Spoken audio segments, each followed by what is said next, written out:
Então fique agora com uma palavra poderosa direto do trono da graça.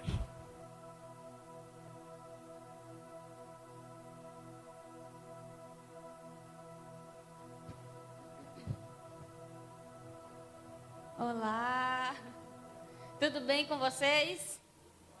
Tudo bem? Vocês estão meio quietos, gente. Tá tudo bem? Vamos animar isso aí. Eu sei que é sábado, sexta-feira não, é sábado. A semana foi cansativa. Mas é sábado, amanhã é domingo, ninguém trabalha. Tudo bem com vocês? Tudo bem? Que bom que você pode estar hoje aqui com a gente. É bom demais receber você. Você que está nos acompanhando em casa também é bom demais receber você. Sinta-se à vontade. Diga para nós de onde você é. Enfim, mande um uhul aí no chat para a gente se animar, né? Porque eu acredito que por mais que a semana foi cansativa, a gente está vivo. Não é mesmo? A gente tem vida hoje, a gente pode estar com a nossa família, a gente... Por mais que tudo aconteça, eu acho que quando a gente está em Cristo, a nossa perspectiva muda. A gente não olha apenas o que está acontecendo de ruim, mas a gente escolhe de forma intencional a olhar as coisas boas que Cristo tem feito na nossa vida. Então, para começar, vamos fazer uma oração? Vamos fazer uma oração para a gente começar a conversar. Pai, nós queremos te agradecer porque nós estamos aqui. Obrigado pelo teu amor, obrigado pelo teu cuidado. Que essa noite seja uma noite especial para as nossas vidas, seja uma noite reveladora para nós, seja uma noite de encorajamento para as nossas vidas. E que nós venhamos sair daqui hoje um pouco mais parecidos com Cristo. Muito obrigada por isso. Amém e amém. Amém? Faz um uhul. Agora sim, gente. Eu queria ouvir o uhul. Era o uhul que eu queria ouvir de vocês. Hoje nós vamos falar sobre vivendo a graça superabundante. Vivendo a graça superabundante. Quem sabe... E eu acredito que todos que estamos aqui já nos perguntamos ou pensamos sobre qual é a vontade de Deus para a nossa vida. Seja sincero, você já se perguntou o que Deus tem para mim? O que Deus quer para mim? Qual é a vontade dele para mim? Eu acho que não é errado fazer essa pergunta a Deus. Ele não tem medo que você faça essa pergunta a ele. Ele não vai ficar, ai meu Deus, você está me perguntando isso? De forma alguma, ele vai te responder.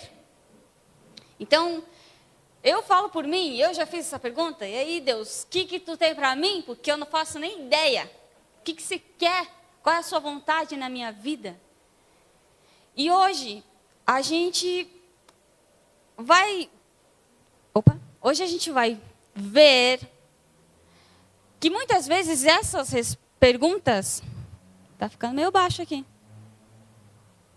Muitas vezes essas perguntas, elas já foram respondidas. Certo? Vocês estão me escutando? Que bom. É que eu falo alto também, né? Então, aí não muda muita coisa.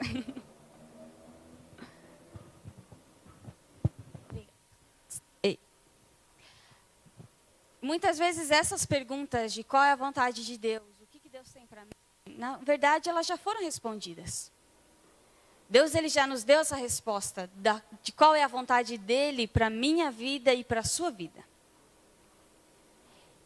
E aí você que já está há um tempo aqui com a gente, quem sabe ouviu o título Vivendo a Graça Superabundante, e quem sabe você já disse assim, eu já sei a resposta de qual é a vontade de Deus para mim.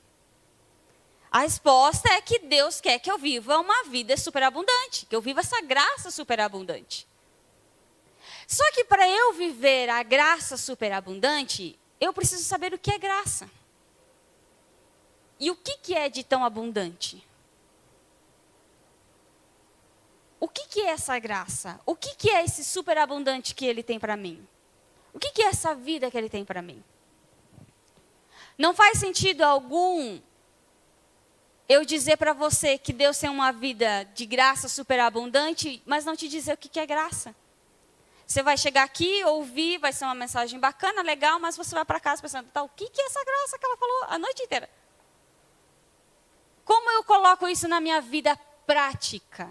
Como isso se aplica à minha segunda-feira, à minha terça-feira, à minha quarta-feira? Como eu vivo, então, de fato, isso? Hoje, então, eu quero trazer para vocês a graça. Vou apresentar para quem não conhece. E para quem conhece, a gente vai aprender um pouco mais sobre o que é a graça superabundante que Deus tem para nós. Que Ele nos deu. Amém? Vamos lá? Show! Para a gente começar, eu quero começar com algo bem importante. É um ponto bem importante. E eu quero que você preste atenção. A gente ia ter a projeção, mas, enfim, não temos ela hoje. Semana que vem nós temos a projeção. Quem quer a projeção, semana que vem diz amém. Amém, glória a Deus, nós vamos ter a projeção. Aqui, semana que vem. Mas a gente vai começar com um ponto bem importante para a gente começar entendendo sobre graça. Você precisa compreender, a primeira coisa é que existiu 3 tempos na Bíblia. 3 tempos. O primeiro tempo, 3 gerações, vamos colocar assim para você entender. 3 gerações. A primeira geração foi de Adão até Moisés. Essa geração, de Adão até Moisés, reinou a morte. Isso é muito importante você entender, por isso eu vou falar com muita calma para você entender. Essa primeira geração, nesse tempo, a morte reinou. Então, guardem na sua cabeça. De Adão até Moisés, a morte reinou. De Moisés até João Batista, a lei reinou. E aí, se você quiser anotar aí na sua...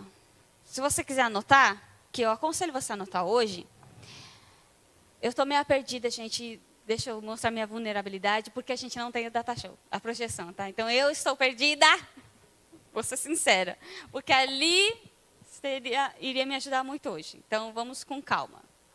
Então, por isso eu estou meio perdida, tá?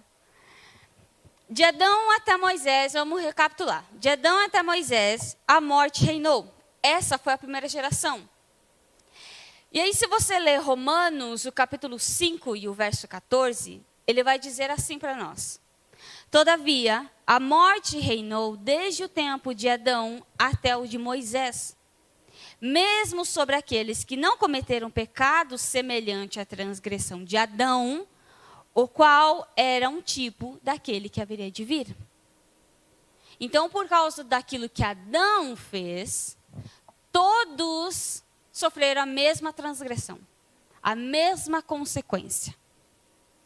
Por isso, a morte reinou de Adão até Moisés. De Moisés até João Batista, a lei reinou. Em João capítulo 1 e o verso 17 vai dizer assim: pois a lei foi dada por intermédio de Moisés. A gente vai parar aqui, porque depois a gente vai continuar outra parte. Pois a lei foi dada por intermédio de Moisés. Aí a gente chega na terceira geração. A terceira geração vem de Jesus até o dia de hoje.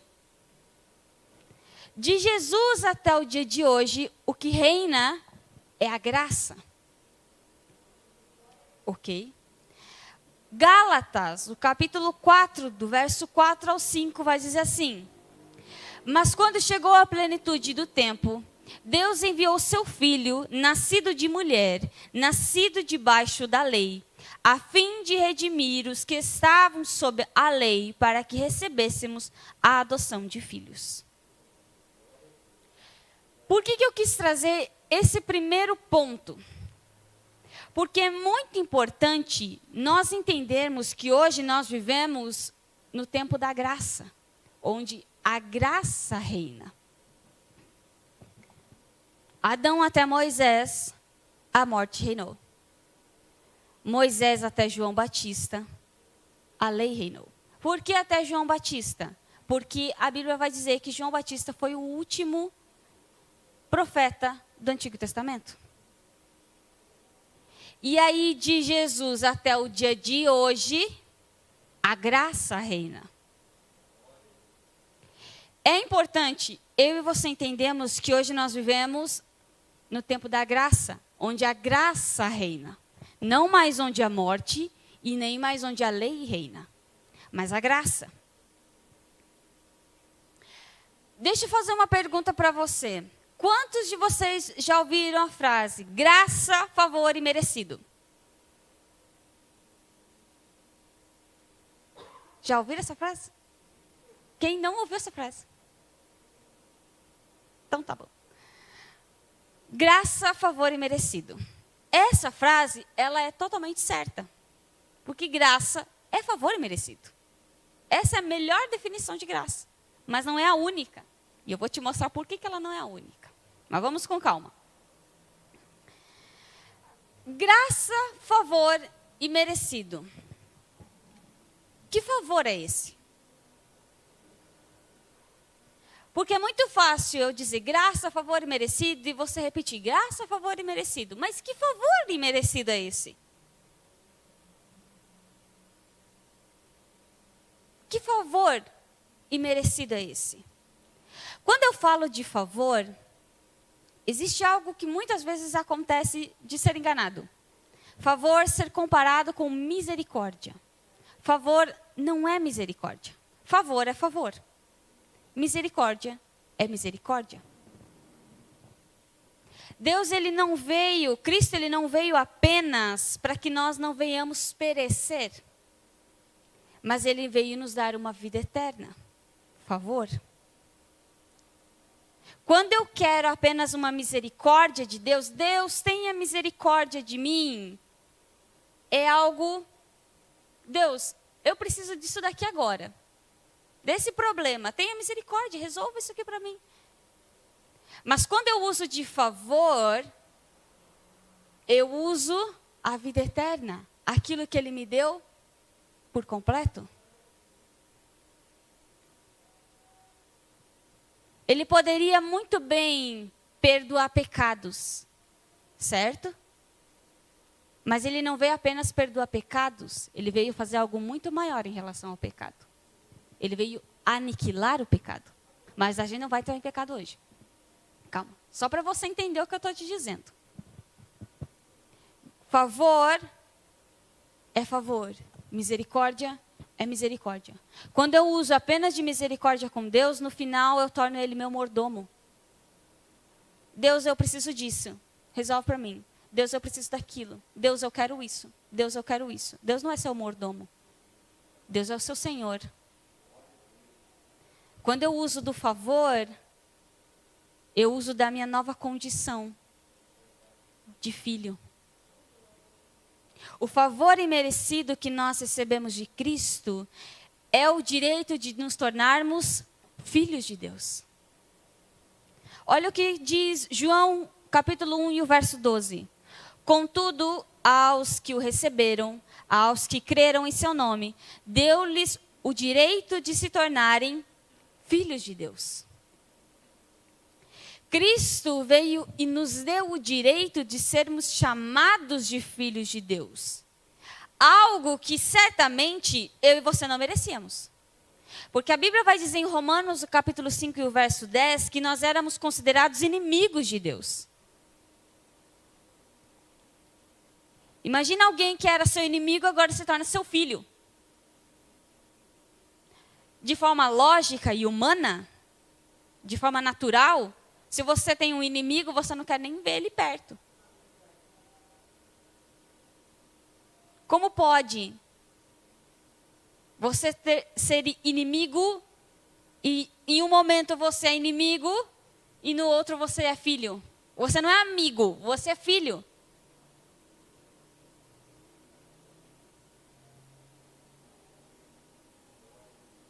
Então a gente já começa com algo que vai muito além da nossa capacidade. Porque nem eu e nem você conseguiríamos nos tornar filhos de Deus com o nosso esforço. Ou você consegue se tornar filho de Deus apenas você fazendo alguma coisa? Não tem como. Foi um presente que Cristo nos deu. O direito de sermos filhos dele. Direito de sermos filhos de Deus. Mas você sabia que graça não é apenas só favor imerecido? E se eu te disser que antes da graça ser um favor, a graça é uma pessoa?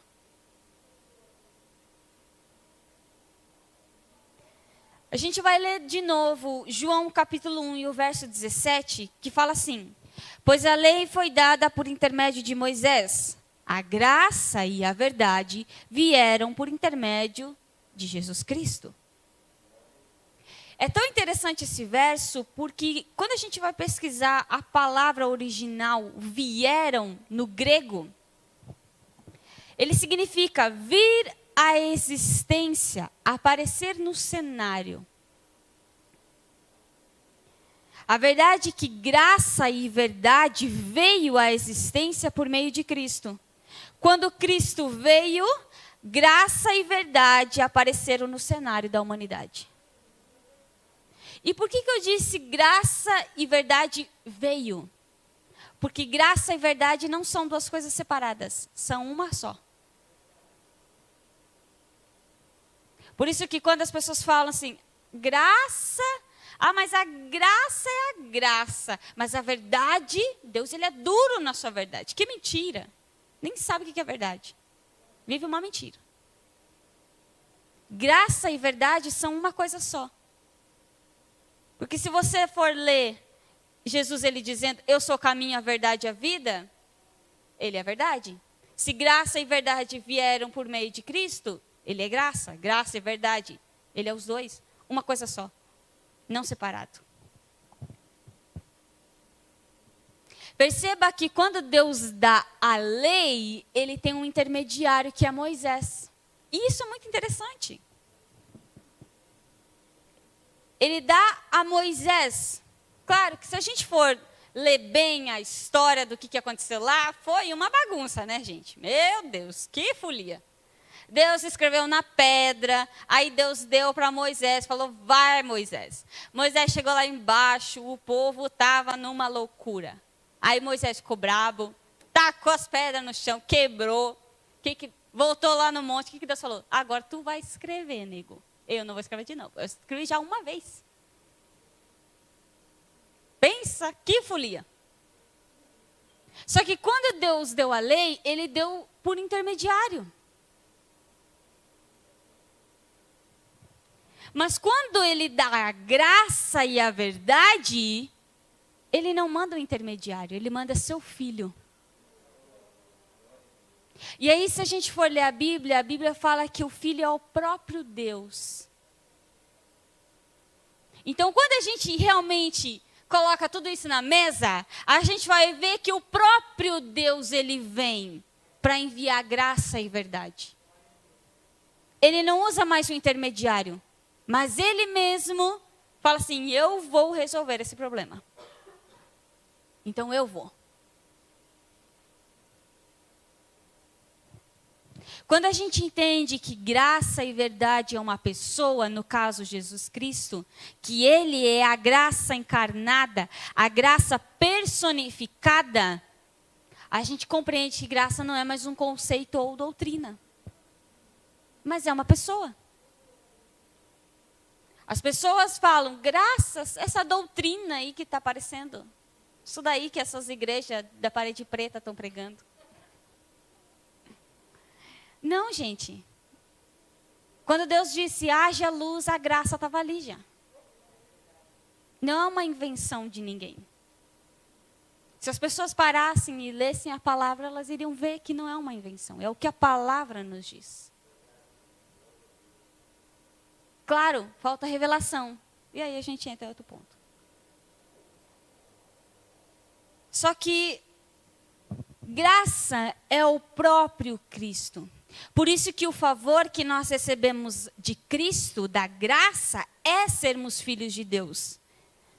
Porque a própria graça nos deu esse direito. nos deu essa condição. Ele te deu esse direito, ele te deu essa condição de filho. De filho.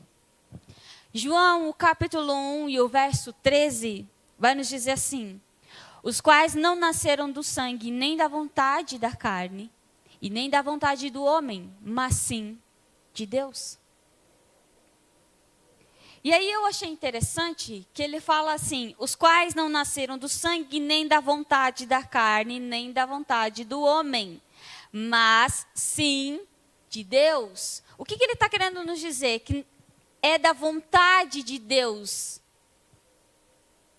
Nós não nascemos novamente, nós não vivemos essa graça superabundante porque um homem teve vontade, porque a carne teve vontade. Não, mas porque era da vontade de Deus. Era o que ele queria para mim e para você. Nós nascemos de Deus. Se antes nós estávamos mortos por causa do pecado, agora em Cristo ele nos deu uma nova vida e a condição de filhos. Agora a vida que está em nós, que está em mim e em você, diga, em mim, eu vou fazer você dizer, sim, eu vou ser essa pessoa que as pessoas odeiam. Eu quero que vocês falem mais. Então eu vou começar a falar, diga isso comigo, diga aquilo comigo. Beleza? Vocês vão falar comigo? Eu acho que vocês não estão com vontade. Vocês vão falar sim. É que daí, se vocês falarem, vocês gravam na cabeça de vocês. E o sono vai embora também, que eu já estou vendo o jeito que está com sono aí. Agora em Cristo, ele nos deu uma nova vida, é a condição de filhos. A vida que está em nós é a vida que Deus quis. Por isso que a gente não vive mais por conta própria. A gente não vive mais pelo nosso esforço, mas a gente vive pela natureza que está em nós. Nós vivemos com base na condição que nós temos. A condição de filhos. Então vamos fazer uma recapitulação aqui. Eu falei para você que hoje nós temos a condição de filhos. Você é filho. Diga, eu sou filho. Ai, que bonito. Primeira vez que eu estou fazendo isso, gente. Cristo, ele te deu esse direito, esse poder de ser filho de Deus.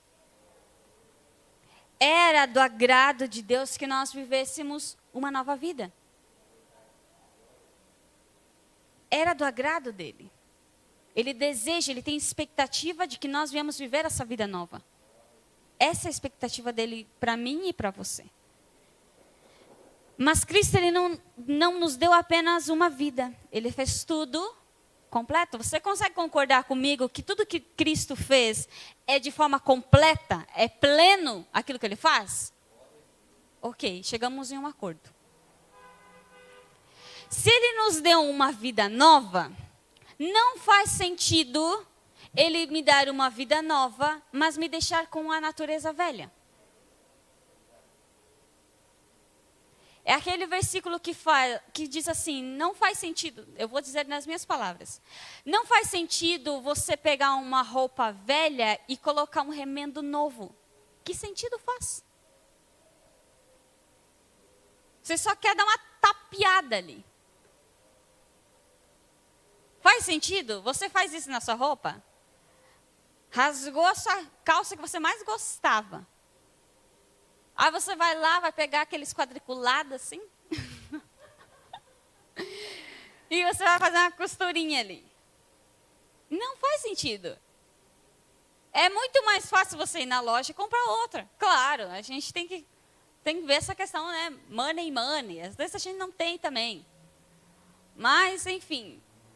Só que não faz sentido. Cristo, ele não veio apenas para te dar uma vida nova, mas ele foi muito mais profundo. Primeiro, ele te deu uma nova natureza, junto com essa vida nova. Ele mudou a sua essência, o seu mais profundo.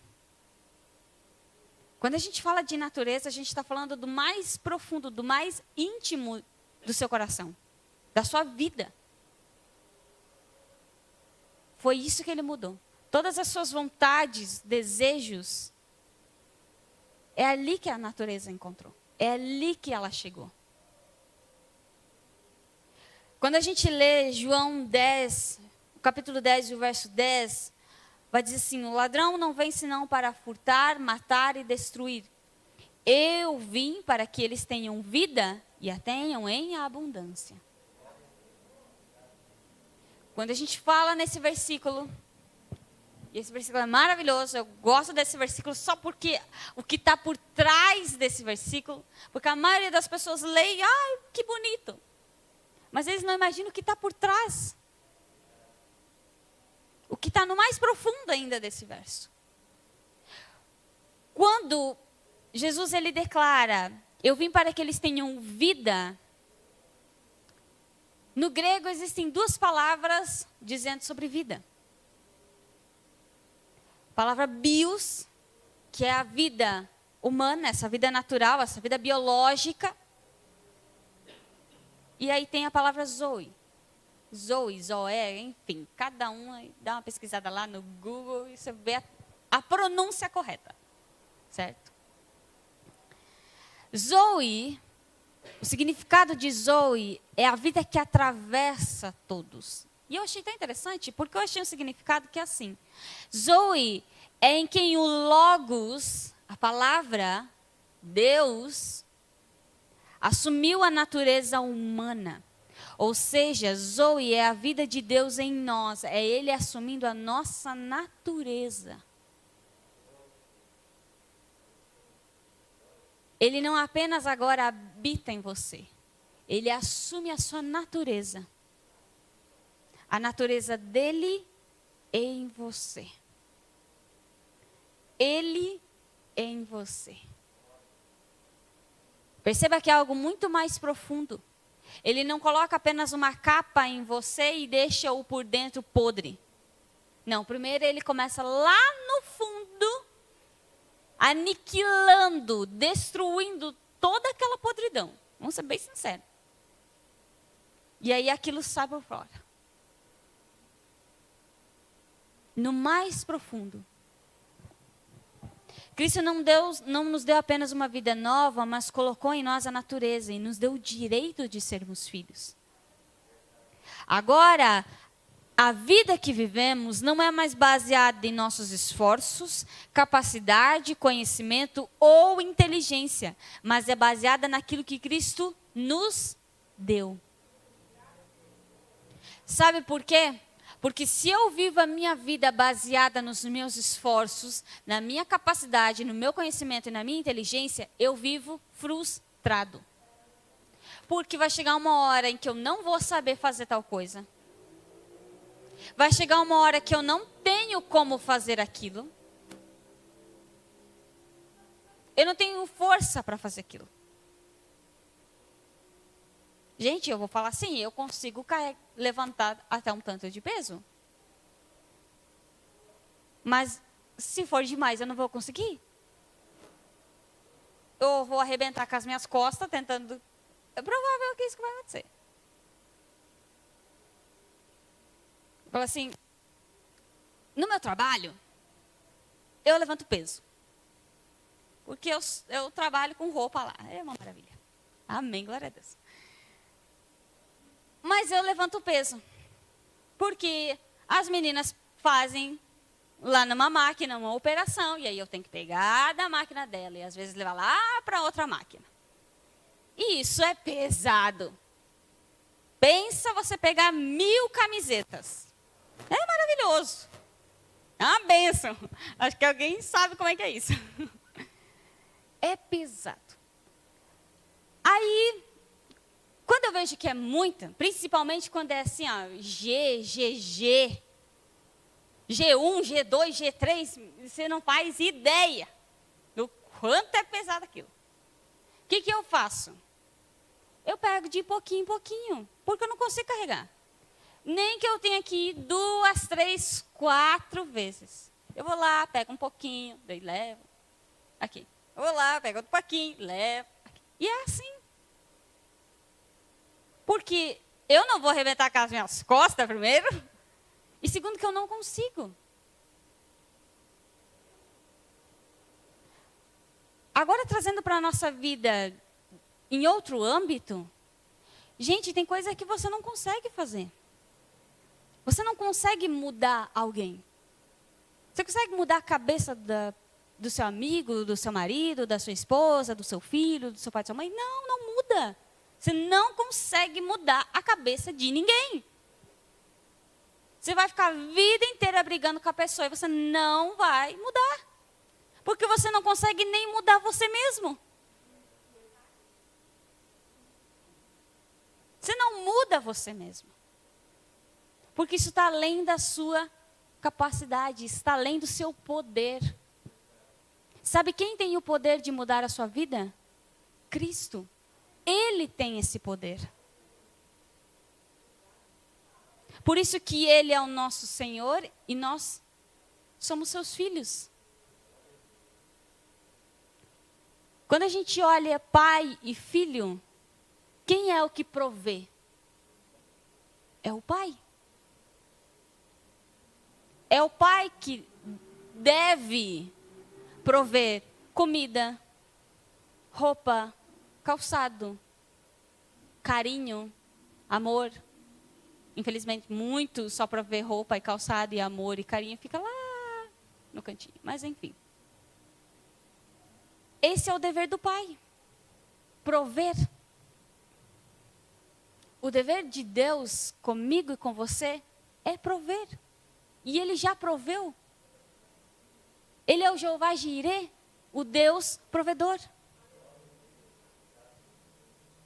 Ele sabe aquilo que Ele deve fazer. Porque Ele que disse que Ele ia fazer. Não é nós que cobramos Deus. Aí, Deus, você não está me provendo. Não, não, não. Ele já proveu antes de nós precisarmos. Ele proveu antes de você ter a necessidade. Esse é o fato. Por isso que nós somos filhos. Nós não andamos mais com base no que nós conseguimos. Pare de querer andar com base naquilo que você consegue. Você vai viver frustrado. Vai chegar um ponto onde você vai falar, eu não aguento mais. Eu tento fazer isso, aquilo, aquele outro, eu não consigo. Parece que eu estou correndo assim. Em volta. Estou vivendo minha vida em volta. Quando você deixa de querer comandar a sua vida e passa a permitir que Deus comande a sua vida, é Ele que te guia. Ele vai na sua frente, ajustando o caminho. E você só vai indo atrás dele.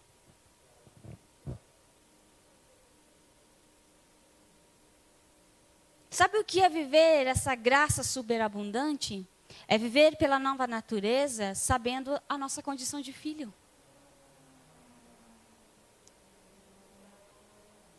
A gente não é mais servo, a gente não é mais escravo, mas a gente é filho. A gente é da casa, a gente é da família. É da família. Quando a gente fala sobre essa questão de paternidade, eu ia trazer algo bem, para mim, especial, mas não deu, né? Enfim, tudo bem, aleluia, glória a Deus. Mas eu queria mostrar para vocês meu pai. Eu ia trazer uma foto dele, tão bonito, mas não deu. Meu pai, ele faleceu há 3 meses. 3 meses, vai dar 4 meses agora em novembro. E é tão interessante e triste ao mesmo tempo, porque depois que você perde, você vê o quanto a pessoa era especial para você. Isso é muito triste. Mas uma das coisas que eu gostava muito de fazer era ligar pela webcam para conversar com ele. Era muito. A gente conversava, dava risada. A maioria das vezes que eu ligava, ele estava sentadinho tomando o chimarrãozinho dele. Eu, que gostava de tomar um chimarrão. E era a melhor coisa que eu podia ter dele. A companhia. por mais que às vezes a gente fica olhando o que pode me dar, principalmente quando a gente é mais novo, a gente tem muito essa cabeça, né? Ai, o que o meu pai... Ai, meu pai não pode dar isso, não pode dar aquilo. Adolescente, principalmente, né? Triste adolescente. Não reconhece, não dá valor àquilo que de fato é importante. A pessoa em si, não o que a pessoa pode dar.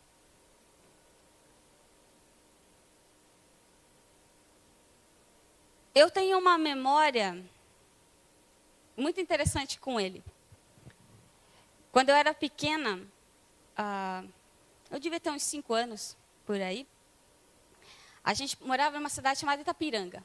Bem lá no extremo oeste de Santa Catarina, divisa com o Uruguai, gente. Pensa só, que maravilha. Passava o Rio Uruguai assim na beira, era muito bonito. É uma cidade muito bonita. E pensa, passa o rio aqui e as casas são tudo em morro. Você sobe na casa, você acha que a casa vai cair. A maioria era assim. E aí a gente morava naquela cidade e eu lembro que um dia a gente estava passando numa loja e eu vi a Barbie e o Ken na loja. E aí já imaginou, né? Já consegue imaginar que a criança queria a Barbie e o Ken. Eu não chamava de Ken, eu chamava de o boneco. Coitada da Sarinha. Só que o meu pai ele não tinha condição. Hoje eu sei que ele não tinha condição. Mas naquela época eu não fazia ideia. Pensa, uma criança de 5 anos. É o filho, quem provê é o pai.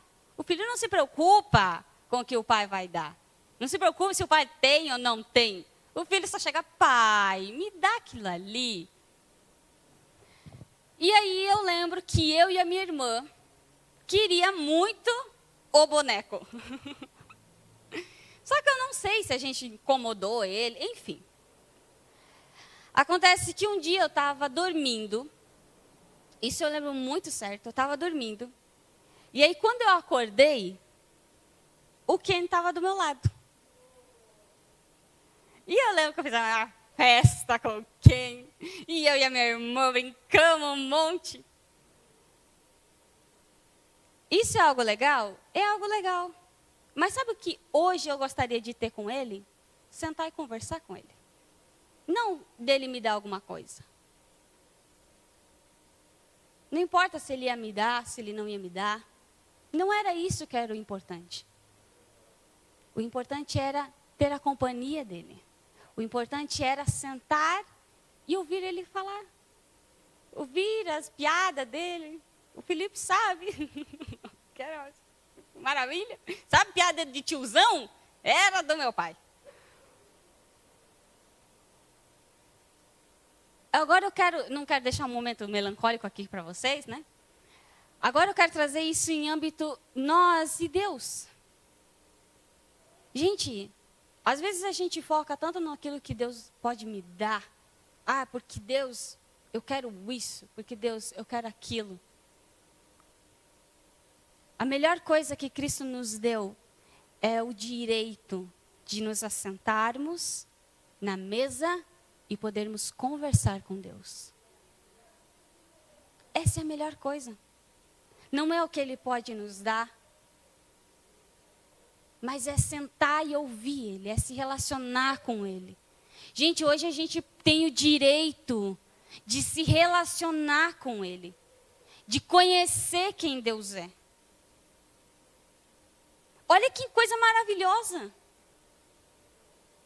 Que coisa incrível você poder conhecer o seu Criador. Você conhecer os pensamentos dele, a vontade dele para a sua vida. Isso é fantástico, isso é maravilhoso. Esse é o melhor presente que Cristo nos deu. Ter como se relacionar com Deus, poder se relacionar com o Pai. Esse é o melhor presente. Se hoje a gente pode ter um relacionamento com Deus, isso já basta para nós. Esse é o bem mais precioso que Cristo nos deu. Porque pensa comigo, Cristo ele conhecia o Pai. Cristo ele conhecia Deus. Quando ele veio, ele falou assim, eu vou porque eu quero que eles conheçam Deus. Adão conhecia Deus. Adão, ele tinha um relacionamento tão íntimo com Deus que ele conhecia. Só que quando Adão pecou, isso se perdeu. Eu e você não tínhamos esse relacionamento por causa de Adão. E aí Deus falou, não vai ser assim, não. Eu vou dar um jeito nisso aí. Eu vou vir e resgatar eles e permitir que eles me conheçam como Adão me conhecia. Esse é o bem mais precioso. Hoje a gente não precisa mais viver no tempo do esforço. Hoje a gente não vive mais no juízo. Mas hoje a gente vive a graça. É onde a graça reina. Onde a graça é a supremacia. Onde a gente tem acesso ao Pai. Onde a gente é filho. Filho amado ainda. Se o teu pai terreno não te amou aqui, não te abraçou aqui, não fez nada por você aqui, não importa. Não importa. Porque o teu Pai Celestial, Ele mandou o seu filho para morrer por você. E ter dado o seu filho também não foi algo fácil para Ele. Eu não sou mãe, mas eu imagino que seria uma dor horrível. Dar seu filho para morrer.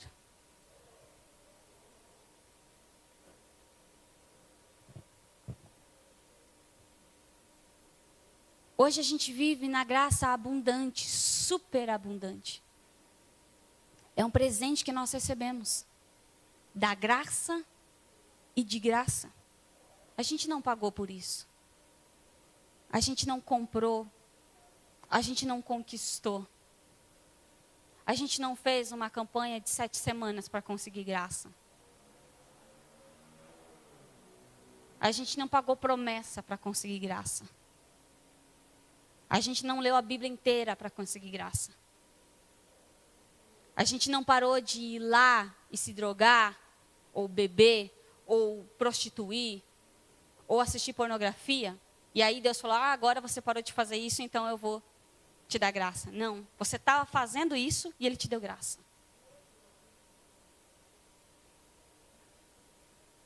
Esse é o escândalo da graça. Graça não é para os bonzinhos. Graça é para aquele que está arrebentado mesmo. Tu está arrebentado? Graça para ti. É triste ver a igreja que deveria de abraçar, afastar. Cristo, Ele não afastou ninguém. Perceba. Perceba a trajetória de Cristo e você vai ver que Cristo, Ele sempre abraçou. Enquanto os religiosos não sentavam à mesa com prostitutas, toda aquela laia que eles achavam que era a pior espécie. Jesus estava onde? Estava sentado com eles, comendo, dando risada. Jesus, ele gostava de comer, já perceberam? É uma coisa muito boa também. Eu acho que quando Jesus falou assim, vai Deus, isso é algo meu, tá, gente? Ó, eu vou descer, Pai. Mas eu quero experimentar todas aquelas comidas lá que foram feitas. E vai ser uma maravilha. Porque ele só comia.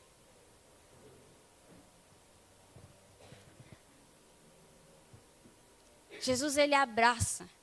E esse é o papel da igreja. Meu e o seu. Porque a igreja é nós. Eu e você somos a igreja. Graça, ela te abraça, porque ela é Cristo. Não é para quem é certinho, que está 40 anos dentro da igreja e se diz perfeito. É também para esse, porque esse ainda não conheceu graça. Mas não é só para esse. Deus, Ele não está dentro de uma caixa e é só para quem é da igreja. Você tem como é que é de avião? Milhas. Você tem milhas aqui acumuladas. Então eu vou te abençoar Ou você vai ser salvo porque você tem milhas. Não existe milhas. Sabe o que existe? Você olhar para Cristo e você falar assim: eu estou cansado. Eu não aguento mais essa vida. Eu não aguento mais viver. Eu já desisti de tudo. Já desisti da minha vida, do meu futuro, da minha família, de tudo, tudo, tudo. Eu não aguento mais nada. Eu preciso de Cristo. E aí quando a gente fala eu preciso de Cristo, Ele está aqui. Eu estou aqui. Com você. Isso é fantástico, isso é fantástico. Sabe, hoje você é filho de Deus. Você é filho, a natureza dele está em você. Ele habita em você. A vontade de Deus para a minha vida e para a sua vida é que a gente viva uma vida nova, em novidade de vida. Com todas as coisas novas. Uma perspectiva nova, uma visão nova. Se antes você não tinha alegria, Ele coloca alegria em você. Se antes você não tinha paz, Ele coloca paz em você. Se antes você não tinha amor à vida, Ele coloca amor à vida em você. Se antes você não tinha nada, Ele coloca tudo em você. Porque Ele é esse tudo.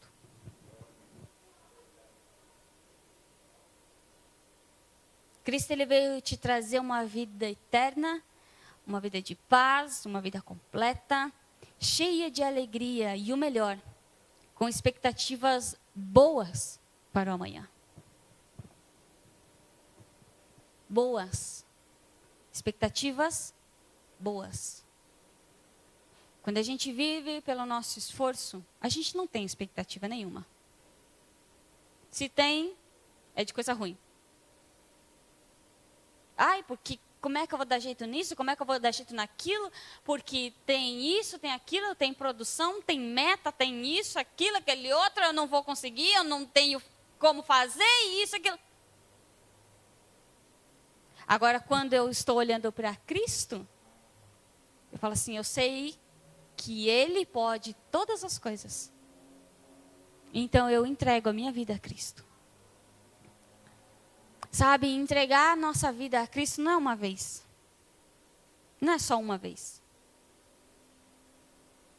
Se você já entregou a sua vida a Cristo, se você um dia levantou sua mão, eu aceito, entrego a minha vida a Cristo para você, papapá, papapá.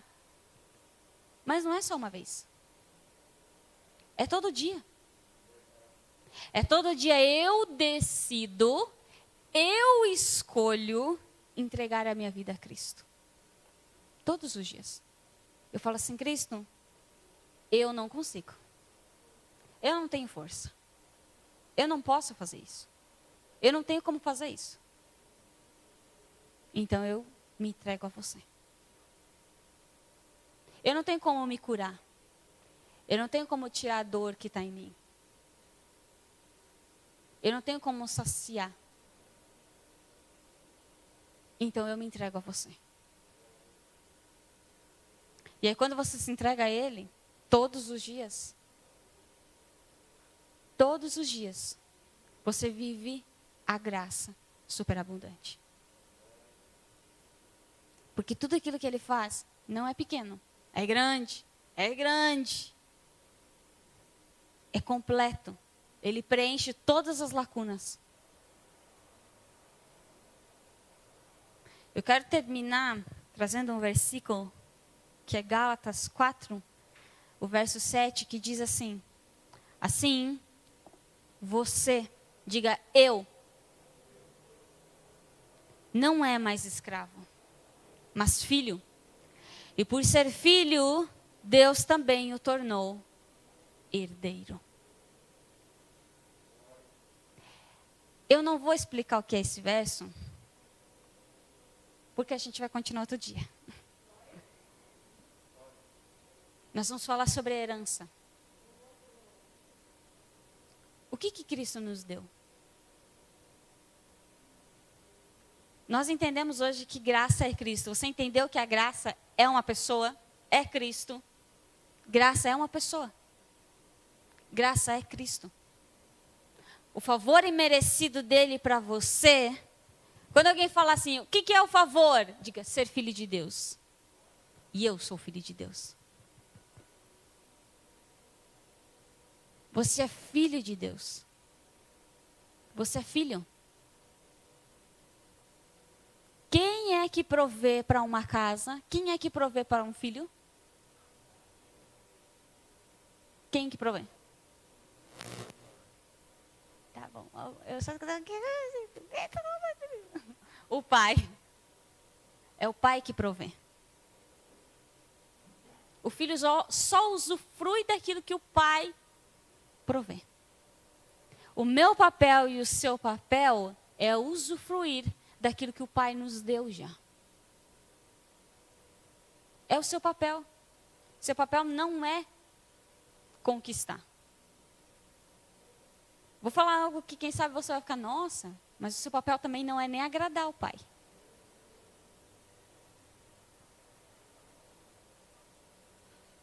Seu papel não é agradar o pai. Porque antes de você agradar o pai, ele já tinha te dado. Faz sentido? Por que eu busco a vida inteira querer agradar a Deus se ele já me deu tudo antes de eu nascer? Você quer agradar a Deus? Vamos colocar assim? Ame quem está do seu lado. Porque quando você cuida de quem está do seu lado, você está cuidando do próprio Deus. Quer ver Deus? Olhe para quem está do seu lado. Olhe para quem. Olhe em volta. Está aí Deus. Quer ver Deus em casa? Se olhe no espelho, você vai ver Deus. As pessoas passam uma vida inteira querendo conquistar, agradar a Deus. Não, está errado. Deus, ele não pede que você o agrade. Deus, ele pede que você viva aquilo que ele te deu já. Você retornar algo a ele é depois de você ter a metanoia, de você entender as coisas. E aí, quanto mais você está com o seu irmão e cuida do seu irmão, mais você está agradando o coração de Deus. Mas não para conquistar nada, não para conquistar. Mas agradando o coração de Deus, porque ele olha e fala, esse meu filho está vivendo o plano que eu tinha para a vida dele. Não veja Deus como você vê os outros. E eu vou parar de falar que está da minha hora. Eu estou tagarela hoje, né? Vamos fazer uma oração? Semana que vem eu falo mais, se a pastora deixar.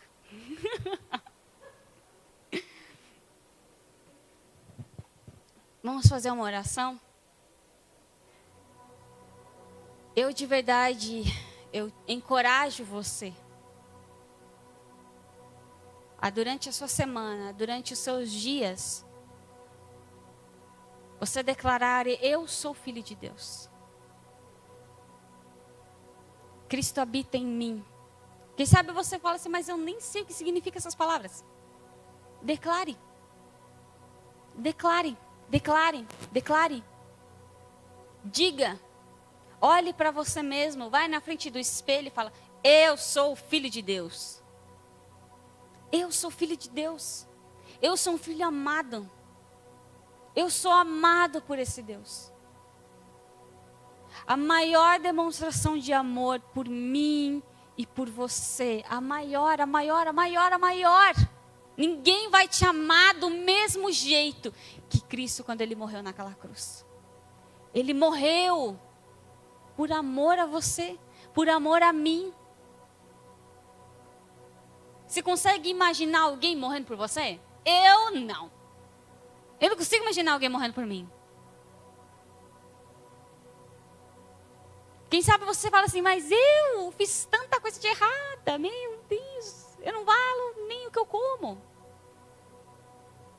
Eu fiz tanta coisa de errada. eu machuquei, eu magoei pessoas. Olha o que eu fiz. Posso dizer uma coisa? Cristo, ele não está nem aí por o que você fez. Ele só se importa com você. O amor dele te alcançou, te conquistou e é por você. Eu te encorajo, durante essa semana, declare: eu sou filho de Deus, eu sou filho amado. Se você ainda não sabe o que é declaração de fé, faça, só faça. Meu conselho, meu encorajamento é você. Faça, comece a fazer isso. Mesmo que você não entenda o que é isso. Comece a declarar: eu sou um filho amado de Deus. Eu sou um filho amado de Deus. Deu um problema no trabalho, declare: eu sou um filho amado de Deus. Deu uma briga dentro de casa, diga: eu sou filho amado de Deus. Fez o que fez, declare: eu sou filho amado de Deus. Declare. Sabe o que vai acontecer na sua vida? Aguarde e você vai ver. Ele vai fazer algo na sua vida. Nós declaramos, mas o poder que habita nele está em nós e se manifesta. Pai, nós queremos te agradecer. Agradecer por cada pessoa que está aqui, por cada pessoa que está nos acompanhando de casa. Muito obrigada. Obrigada pelo teu amor. Obrigada pela graça. Obrigada porque hoje nós não estamos mais sozinhos. Porque nós não precisamos mais viver com base no nosso esforço, na nossa capacidade, no nosso conhecimento. Não depende se nós temos dinheiro ou não. A nossa vida não depende disso. A nossa vida não depende do amanhã ou do que aconteceu, não depende do nosso passado, nada disso. O que define a nossa vida e o que nos define é você. Obrigado porque hoje nós somos filhos amados. O seu cuidado está sobre nós e nós não merecíamos isso. Se há alguém entre nós que se sente sozinho, perdido, cansado, nós pedimos que essa pessoa, nesse momento, encontre o refrigério para o seu coração, para a sua alma, descanso. Porque o mesmo Deus, o mesmo Cristo, que acalmou o mar vermelho, que acalmou o mar, é o mesmo Cristo que está aqui e pode acalmar o nosso coração. Muito obrigada por isso. Nós te agradecemos pelo teu amor, pela tua graça. Amém e amém.